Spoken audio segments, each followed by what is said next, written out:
রাঙার জায়গায় নিজের যমজ বোনকে রেখেই সেখান থেকে চলে গেল রাঙা।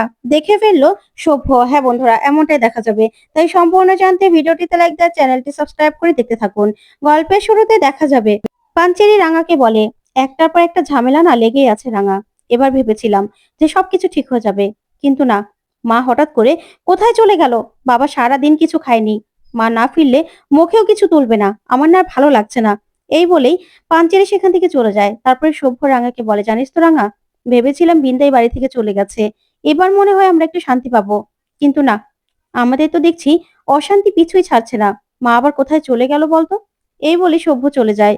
তখন রাঙা নিজের ফোনটা হাতে নিলেই ওর শাশুড়ি মা ওকে ফোন করে। তখন রাঙা বলে, মা তুই কোথায়? এদিকে কত ঝামেলা হয়ে গেছে জানিস?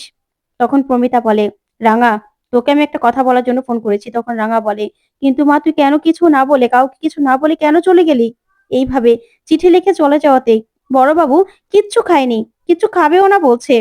এখন উড়ান বাবু আমার উপর প্রচন্ড ভাবে রেগে গেছে। কি করব বলতো? কি করব? তুই এইভাবে কাউকে কিছু না বলে কেন চলে গেছিস? সবাই আমাকে দোষারোপ করছে, ভাবছে আমি সবটা জানি। কিন্তু আমি তো কিছুই জানি না রে মা। তুই কোথায় চলে গেলি? তখন প্রমিতা সবটা শুনতে থাকে। তারপর রাঙা বলে, তুই কিন্তু একদম ঠিক করিসনি মা। এবার তুই কোথায় যাস, কি করিস, সবটা কিন্তু সবাইকে বলার সময় চলে এসেছে। এবার কিন্তু সবাইকে সবটা বলতে হবে। আর আমাকেও তোর বলতে হবে। আমি নিজেও তো জানি না যে তুই কোথায় গেছিস। তখন প্রমিতা বলে, রাঙা তুই জানতে পারবি, সবটা জানতে পারবি। আমি কোথায় আছি সব তুই আসলেই দেখতে পাবি। তোকে তোকে এক্ষুনি এখানে আসতে হবে রাঙা। এখানে অনেক বড় বিপদ। গায়ের লোকদের অনেক বিপদ। এখানে অনেক কিছু ঘটে গেছে রাঙা, যেগুলো তোকে বলার জন্যই আমি ফোন করেছি। তোকে দরকার এখানে। আমার দেশের সুরক্ষার জন্য তোকে দরকার। এখানে গায়ের লোকদের উপর অনেক অত্যাচার হচ্ছে। নানান ভাবে আমাদের দেশের মাটি ছিনিয়ে নেওয়ার চেষ্টা করছে। তাই তোকে এবার এখানে এসেই সবকিছুর মোকাবেলা করতে হবে রাঙা। আমাদের বাড়ি থেকেও আমাদের দেশকে রক্ষা করা আমাদের কাছে সব থেকে জরুরি। তুই জানিস, এখানে আক্রমণে 4 জন নিরীহ মানুষ প্রাণ হারিয়েছে। এখানে কেউ আগুন লাগিয়ে দিয়েছিল। তখন রাঙা বলে, সব বুঝতে পারছি মা, কিন্তু উড়ান বাবু তো আমার উপর রেগে আছে। এখন যদি তুই বাড়িতে নেই, আমি বাড়ি থেকে বেরিয়ে যাই, তাহলে সমস্যা হবে। তখন প্রমিতা বলে, রাঙা তোকে আসতেই হবে। এখানে তোকে দরকার। তুই তোর দেশের কথা ভাব। তখন এই বলে ফোনটা রেখে দিলেই রাঙা বলে, কি করব এখন আমি? আমার নিজের জীবন, নিজের বাড়ি ঘরের থেকেও আমার তো দেশ আমার কাছে বেশি প্রিয়। আমার দেশকে আমাকে বাঁচাতে হবে। কিন্তু কি করব আমি? কি করে বেরোবো বাড়ি থেকে? ওইদিকে নবারণ রাগ করে সমস্ত কিছু ক্যান্সেল করে দেয়। কোথাও যাওয়া হবে না এই বলে ফ্লাইটও ক্যান্সেল করে দেয়। আর বলে, হ্যাঁ আপনার জরিমানা রাখবেন তো রাখুন না। তখন পাঞ্চেরি বলে, আচ্ছা বাবা, এখন ক্যান্সেল করার কি দরকার ছিল বলতো? 2 দিন অপেক্ষা করতে পারতে তো। তখন সভ্য বলে, হ্যাঁ বাবা, মা তো চলেও আসতে পারতো। তারপরে না হয় আমরা ঘুরতে যেতাম। তখন একলব্য বলে, না দরকার নেই, কোথাও ঘুরতে যাওয়া হবে না। তখন তো একলব্যকে দেখেই সবাই অবাক হয়। তখন রাঙা বলে, কি বলছিস তুই উড়ান বাবু? তখন একলব্য বলে, হ্যাঁ, মা চলে গেছে, কোথাও ঘুরতে যাওয়া হবে না। আর রাঙা ওই বাড়ি থেকে কোথাও বেরোতে পারবে না। রাঙাকে আমি কোথাও বেরোতে দেবো না। রাঙাকে আমি ঘরের মধ্যে দরজা বন্ধ করে রাখবো। তখন রাঙা বলে, উড়ান বাবু কি বলছিস তুই? তখন একলব্য বলে, হ্যাঁ রাঙা, আমি না তোমাকে কোথাও বেরোতে দেবো না। মা যেখানে গেছে গেছে। তুমিও যে বেরিয়ে যাবে সেটা আমি কিছুতেই হতে দেব না। এমনিতেই বাবার মন খারাপ। তারপরেও তুমি কোনো বিপদে পড়বে আমি চাই না।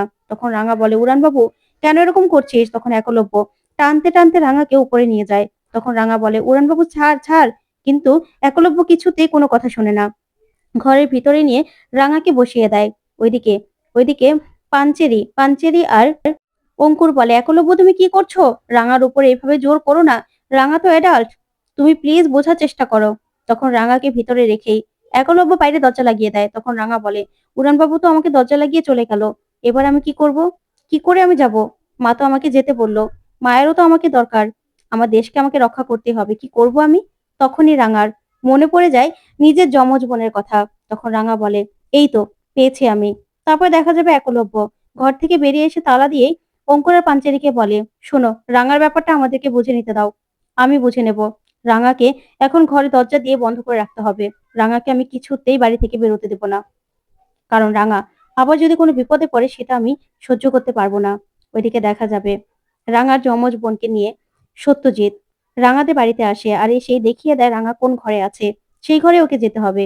তারপরে রাঙা যমজ বোন গাছ বেয়ে দেয়াল বেয়ে উপরে উঠতে থাকে।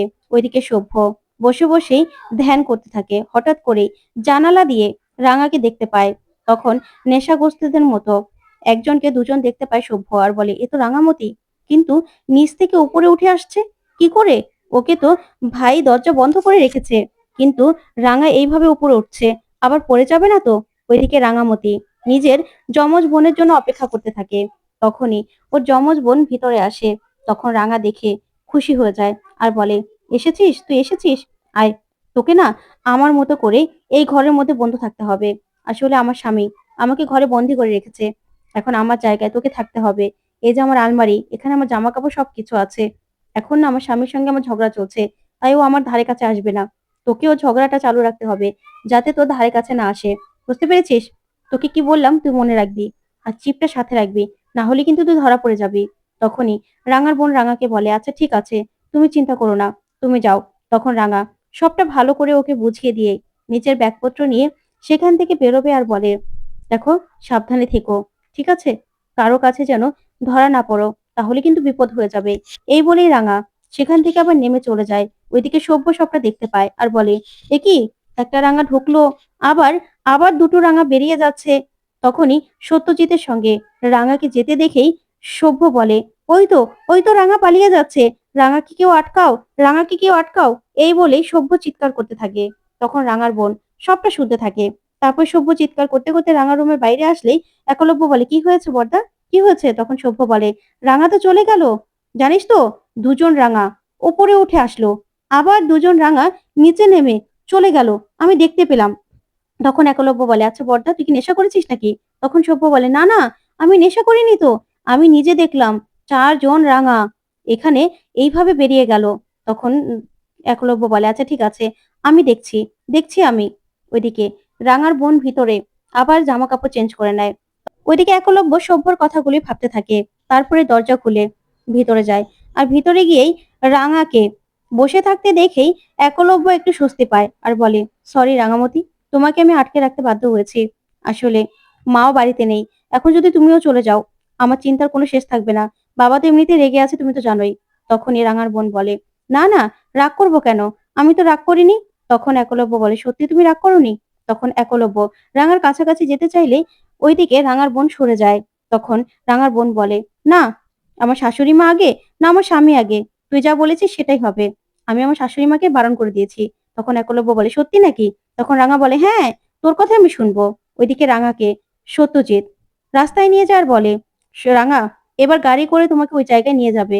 দেখো, যে জায়গায় তুমি যাচ্ছ লড়াইটা করতে, সেই জায়গায় না আমাদের আয়ত্তের বাইরে, তাই আমরা কিছু করতে পারবো না। তাই তোমাদেরকেই যা করার করতে হবে। তবে সাবধানে থেকো রাঙা, নিজের দিকে খেয়াল রেখো। তখন রাঙা বলে, ঠিক আছে রে সত্যজিৎ স্যার, তুইও আমার বাড়ির দিকে খেয়াল রাখিস।